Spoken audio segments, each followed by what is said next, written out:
الحمد لله رب العالمين والعاقبة للمتقين الصلاة والسلام على أشرف الأنبياء والمرسلين اما بعد. السلام علیکم و رحمت الله و برکاته. برادران اهل اسلام خوش آمد میگم. برادران و خواهران با این کانال ما امروز جنبست اون ده حدیثی را که بیان کردم درباره ایمان بود، هر دو حدیث جنبست میکنم با شما. پیش از آغاز صحبت برادران به همه شما همه را گفتنی هستم که بنده دارد حال در جاده علم، مقصد نه طالب علم هستم، یگام خطاگی از ما سر بزند عذرخواهی خدا بیان میکنم و در دوام سخن از شما یک کف دعای نیک طلب دارم و میخواهم ان شاء الله دست به دست همدیگر بدیم، همدیگر را یاردم کنیم ان شاء الله، به همدیگر این حدیث های مبارک رسول الله صلی الله علیه و آله برسونیم ان شاء الله. یک نیکویی در زندگی ما و شما از جانب خداوند ان شاء الله میاد. آن حدیثی را که اولا بیان کردم از جناب عبدالله ابن عمر رضی الله عنه بود که مسلمان بر پنج بگیم که شاخه تقسیم کرد، پنج چیزی هست، پنج زینه‌ای هست که پیغمبر خدا صلی الله علیه و آله همون زینه‌ها را اگر انسان قبول کنه او را ما مؤمن کامل گفته میتونیم. پیغمبر خدا صلی الله علیه و آله در اول در زینه اول چی را قرار داد جناب رسول الله صلی الله علیه و آله؟ این شهادت، مقصد شهادت دادن به الله و به پیامبر بود.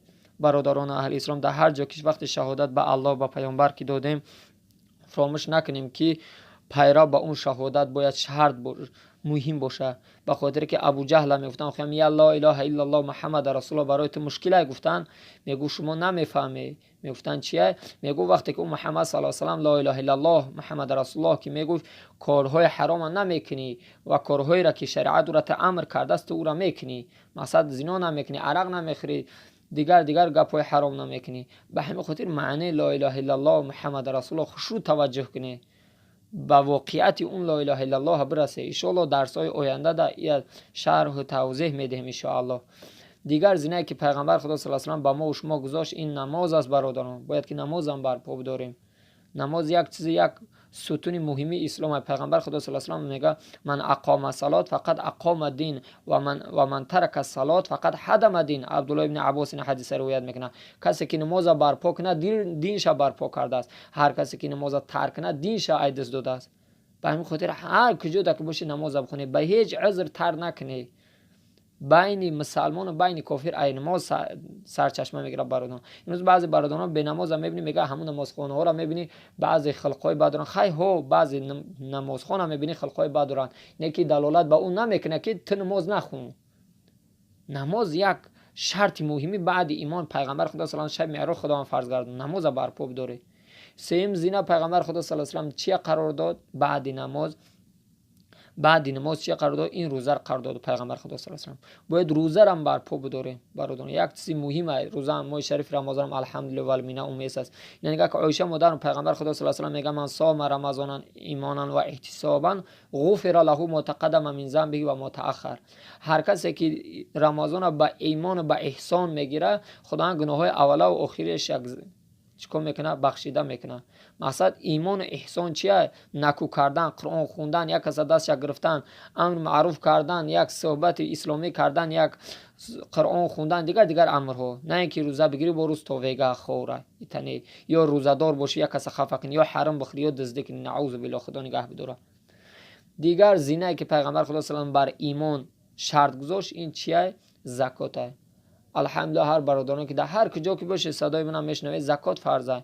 امروز شما ثروتمند یک از توجه نمیکنه، غیرت نداره شما را گپ زنه، که فرد روز قیامت قسم به نام خدایی که من او فرد شما را الله چخ میکنه، اون مال زکات که به زکات رسیده زکات نداده او را خداوند مبدل به همون چاروا حیوانات میکنه یا به مار کژدم اژدها میکنه، شما را همون مالات میخرن. به این خاطر هر کجا که باشه زکات در گردن شما فرضه. زکات خدا را چیکار کنه؟ با فقرا بده، بعد مال شما حلال میشه. اگر زکات نده مال شما حلال نیست. دیگر شرطی که پیغمبر خدا صلی الله علیه و آله زینه‌ای که بر ایمان من قرار داد این طواف خانه خدا هست، این حج رفتن مقصد بگیم. خداوند متعال همه ما را موفق کنه که بعضی برادران در حق این خانه خدا طواف کردن شب روز آرزو میکنن، تمنا میکنن، بعضیش از دنیا میرن بیچاره خداوند موفقشون نمیکنه. نه که هر کسی ثروتمند است، پول تو به زکات میرسه، دارا هست الحمدلله، خانواده‌ات همه دارا هسته، راه پلی را که داره حج بکنی. نگه که سال دیگه میرم که سعید ابن مسیب میگه یک همسایه داشت، میگه سعید ابن مسیب یک عالم تابعین است، کسی است که صحابه را دیده گیه. همسایش بای بود گفت حج بره حج نره. ای دنیا گذشت در جنازش اشتراک نکرد. گفت به خاطر که حج خونه خدا را نکرد. به همین خاطر برادران چیکار کنه؟ همیشه حج خونه خدا را اگر خدا موفق تو کنه بره.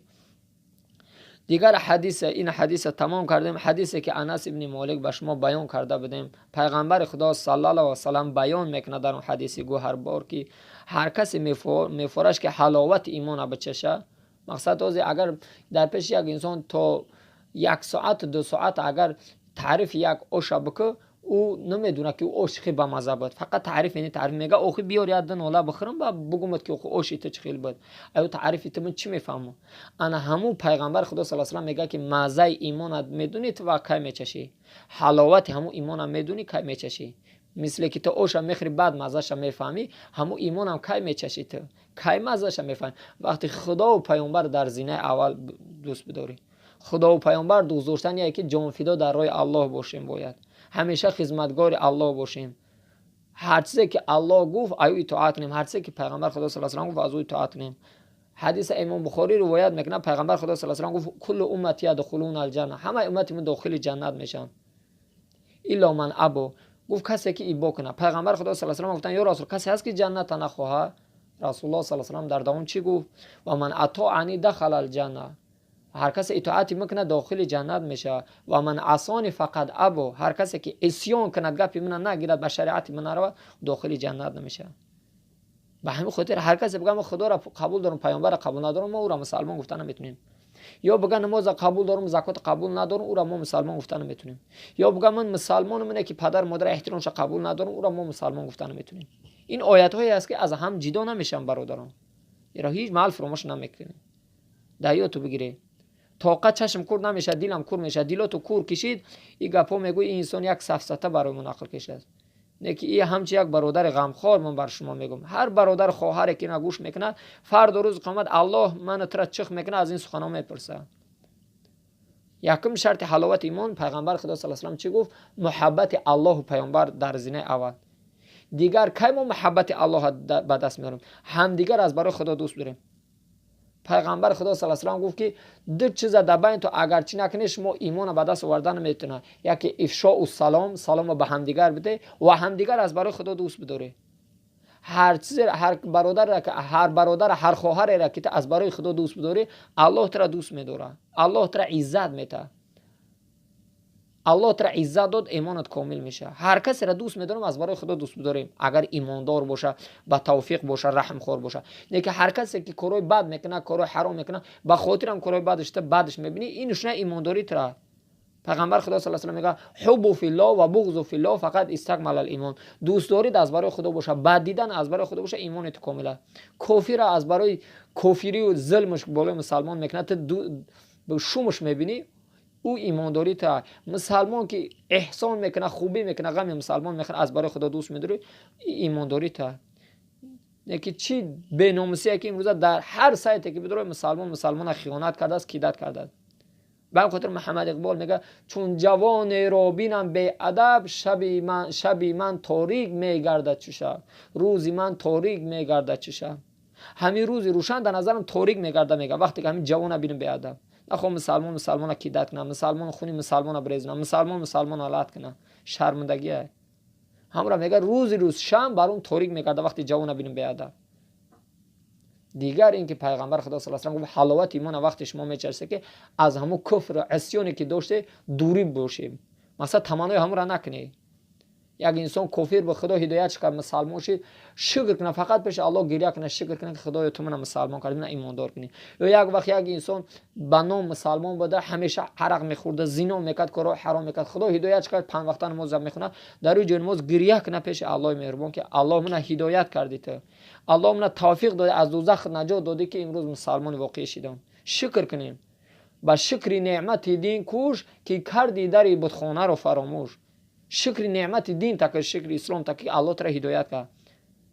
التوفیق شیء عظیم لا یؤتی الا بعبد عزیز. پیغمبر خدا صلی الله علیه و آله میگه توفیق هدایت یک چیز عادی نیست، خدا به هر کس ده، مگر به بندگانش میده که عزیزه، در نزد خدا قدر قیمت داره. یا قدر دین بدونه برادران. در هر کجا که باشه خدا هدایت تو کرد تمنای او را نکنی. بعضی برنا همو کارهای حرامش نبود در بعضی انسان‌ها نقل میکنه، میگه من جوانی کردم، وای بر حال جوانی چی کرده، فرد روز قیامت روسیا شرمنده میخیزه نزد الله. چی میگوید در اون میدان عرصات چی جواب میتیم؟